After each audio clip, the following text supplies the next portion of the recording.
beautiful morning out here. It's not too hot yet. About 65 right now or something like that. And we have a dandelion problem on this path. And I've dug up several of them, but there's a whole bunch that are going to seed and have gone to seed.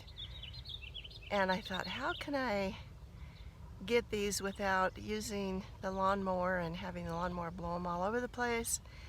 If I capture them in the lawnmower bags, then they can like stick to the insides of it. I don't want to contaminate my other grass that I mow by having all these dandelions that have gone to seed.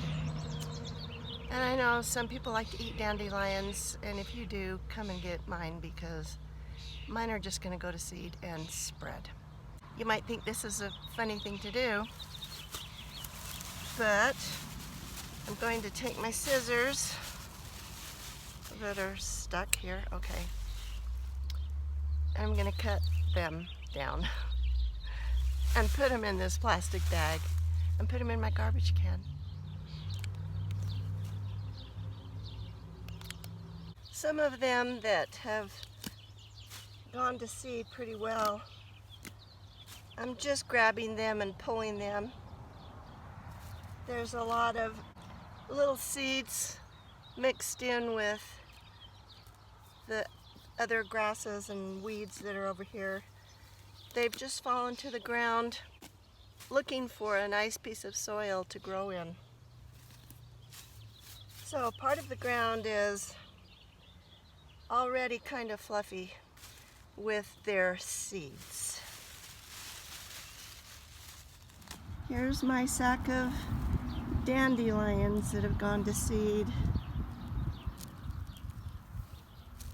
It's just full of those dandelion blossoms that when you were a kid you loved to blow on them, and all those seeds would just go everywhere in your parents' yard. If only we knew then, right? There's probably millions of dandelion seeds in that sack. Here's some that are still with their yellow flowers, and what I'm going to do with these is bring out my dandelion digger and get these.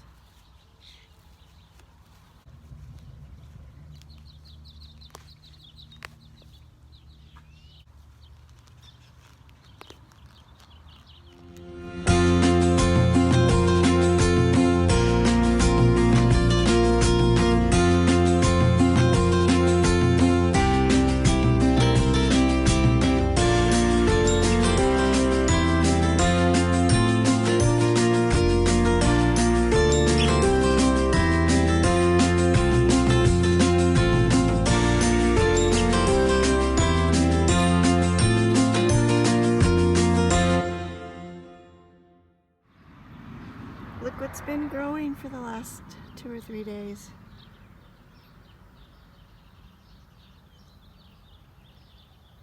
A great big fat asparagus. I'm headed for another weeding job, and it's pretty much in the shade. It's this area right here, and there's some foxtails along here and other weeds. That's not too bad.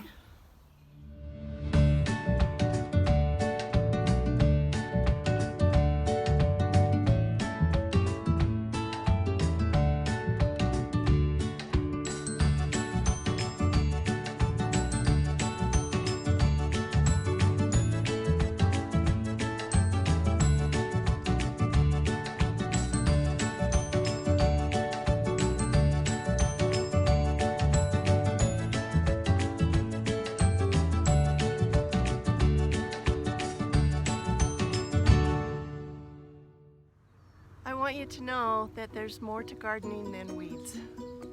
I've had a lot of weeds lately, and I am getting them under control. And with the help of my grandson, we will get them all taken care of soon. So that will be great. Now, as you can see behind me is my potato patch. Last night we got a frost, and so some of my potatoes got nipped on the top, but most of them are okay. I didn't know that the sprinklers were going to come on in the orchard, and one of the sprinklers reached over into the potato patch and it got water on some of the potatoes. Well, the water froze, of course, and it would have been all right if the ice would have had a chance to melt before the sprinklers were turned off or went off automatically. But the sprinklers got them wet, water froze on them, and then the sprinklers turned off. And so the ice that was on the leaves froze the tops of some of the leaves of the potato plants. Now, in years past, when we were threatened with a late frost like this, we sometimes, quite often, we would just turn the sprinkler on the garden, let it stay on all night, and then in the morning we would leave it on until all the ice was melted off of the plants. And then when it was melted off, we would turn the sprinkler off and our plants would be saved. It didn't work this time because the sprinklers went off before the ice had melted off of the plants. Anyway, that's a long story.